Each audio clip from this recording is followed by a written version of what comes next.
Hi everyone, this week I'm going to be focusing on plein air painting. It's often a challenge painting outside, so think about where you're going to sit, make sure you're comfortable somewhere, think about the fact that your views might change, a car might drive up, people might come into view, people might come and chat to you, the weather can be very changeable as well. It's all in the planning, so the first thing I'm going to do is give you a tour of my bag and all the tools and necessary things that I bring out with me painting. I'm going to finish by making a small demonstration of stretching paper because obviously out in the field your watercolour paper is going to take quite a beating and become also very cockled if you haven't stretched it already. So I'm going to show you how to stretch paper in advance to either take out or work on in the house so that your painting ends up lovely and flat for framing. And I'm also going to show you stretching afterwards so that you can make your painting and then bring it back to your studio and flatten it beautifully for framing. So plein air painting comes from the French word for plein air, which is the outdoors. So the whole painting is made outdoors and not in the studio. It's always been important to artists to gather information outdoors, but normally it's just sketches and background workings. But Constable and Turner started taking studio paintings out into the outdoors and making huge, grand oil paintings outside. And then after that, most famously, the Impressionists made it their own outdoor painting. And they were aiming to capture the light, the change of light, the transitions through nature, and light on buildings and plants and the changes, and also capturing the immediate sensation of being outside and a sense of place from a very, very direct experience. So here I am at Eastney Beach, and part of painting outside for me is working out what draws me to the place, what draws me to work in that location. And by drawing and painting in the same place, maybe over a considerable amount of time, I begin to realise what it is I'm interested in. And I'm thinking, it's a kind of meditative process. So I'm thinking while I'm painting. And for me, it's looking at these beautiful flowers, incredible things that grow out of such humble stones, really. It's quite unbelievable, these amazing blooms at this time of year. Contrasting with the distance, the sea, and the big cruise ships which are just lying at anchor at the moment off the Isle of Wight. So that's what I'm kind of looking at and thinking about when I'm painting. And also I'm amazed by all the colours that are here. But I'm going to limit my palette. I'm going to use a red, quite a pinky red, a blue and a yellow, and a tiny bit of white. I'm going to mix all the blacks myself. And if you'd like to have a look at the clip I'm going to put on the WhatsApp video of mixing blacks from complementary colours, that might help and might be informative and useful for you. It's also in the other groups brief and YouTube clips, so if you don't have access to WhatsApp you can look at the other groups' YouTube videos to have a look at the demonstration. Okay, so I'm just going to sit and look at the surroundings to start with and try and place what I'm going to put in the composition. Try and choose interesting things for the foreground and look at the distance, and then how I can use colour to imply distance as well. I'm going to be using acrylics today, but I could just as well be using watercolours. I'm using them quite thin and in thin washes and glazes. I have brought watercolours and acrylics, but I've just chosen to limit the palette to 3 acrylic colours and water them down and use them in that way.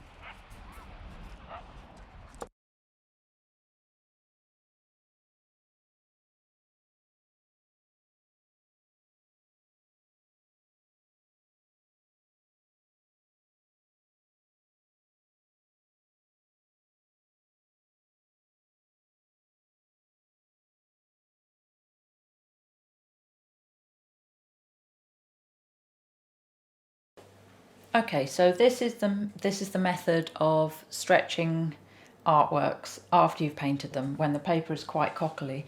Actually, this painting is it's not too cockily, because it's done on nice Somerset satin watercolour paper, printmaking paper. This is my daughter's one that you can see is very, very cockled, and that's on cartridge. So that will benefit from flattening for framing. I'm just going to show you what I do here.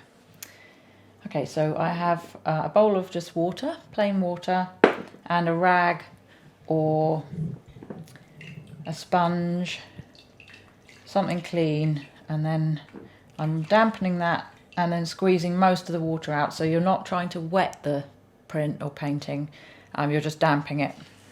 And then you flick it onto the back, because otherwise you're going to smudge the image, especially if it's something like watercolour. And then just damp the back nice and evenly.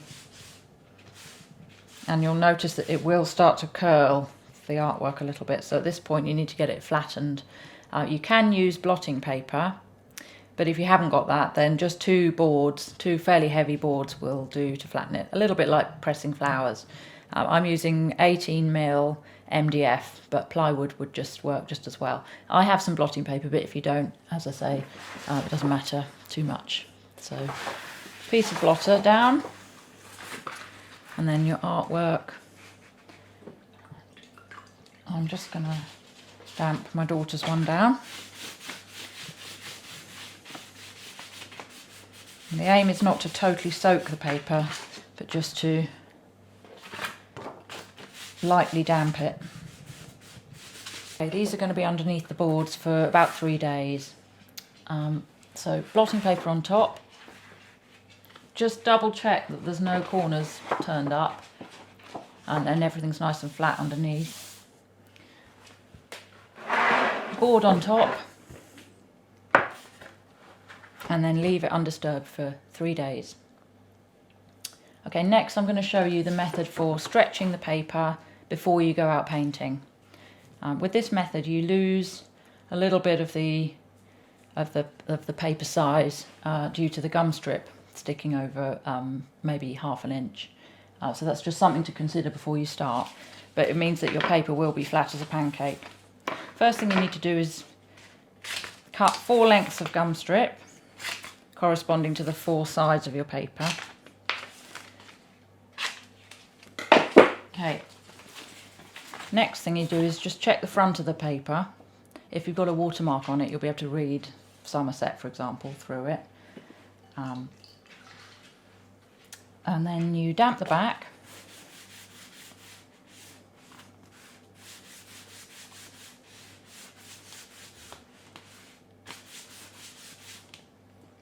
You can also damp the front if you like, because there's obviously no image on it yet, so nothing to smudge.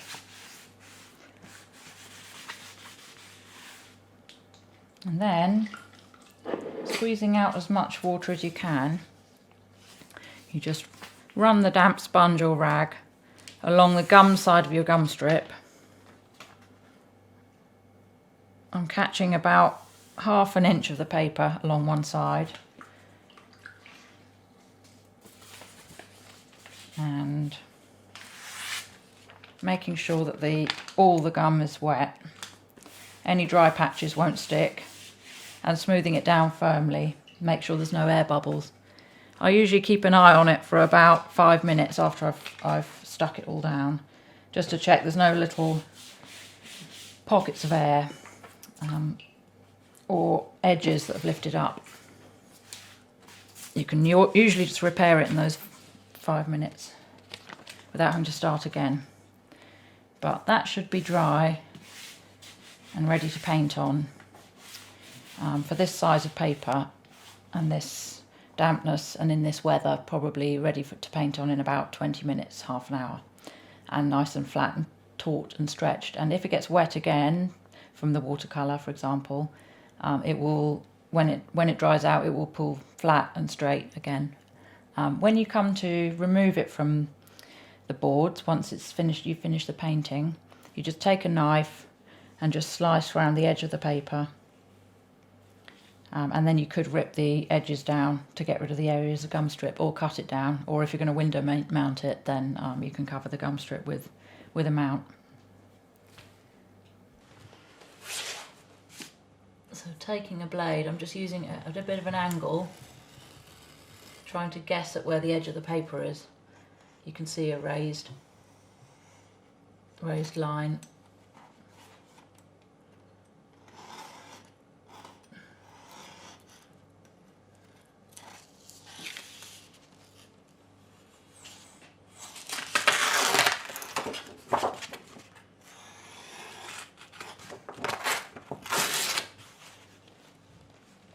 Lovely and flat. So this is after 3 days, flattening under the boards. Beautifully flat. Flat and ready to go in a frame. Okay, thinking about artists who have painted on plein air, I found this book of Hockney paintings that he made when he was in China in the 80s, and these are some of the reproductions of some of the paintings that he made, sitting directly looking at the subject matter. Turner's watercolours are absolutely astonishing paintings from life, made in the Alps, Petworth House, incredible veils of wash and light. Incredibly inspiring. I'm just going to do a little sketchbook tour of a trip I had to the Alps recently. So when I'm painting on plein air, I'm thinking about the subject. I'm trying to experience a new place. I'm trying to jot it down so that I get some sort of quite rough sometimes paintings, notes really. But when I look back at them, I clearly remember the time of day, even what I had to eat that day. They're so evocative of a memory of place. But they're notes really that will be studies for paintings maybe, or prints. I'm also sort of thinking, what am I interested in this view? What does it say for me? And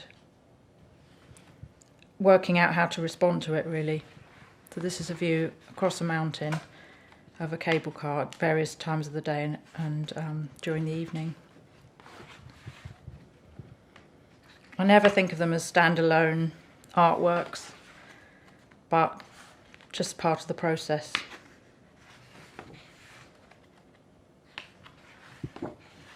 These are watercolours using some pencil.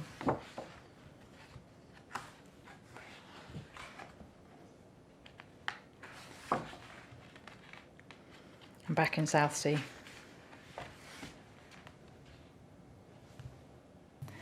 Thank you for watching. I hope you enjoyed the video, and I very much look forward to seeing what you produce and hearing about your interesting experiences out and about painting.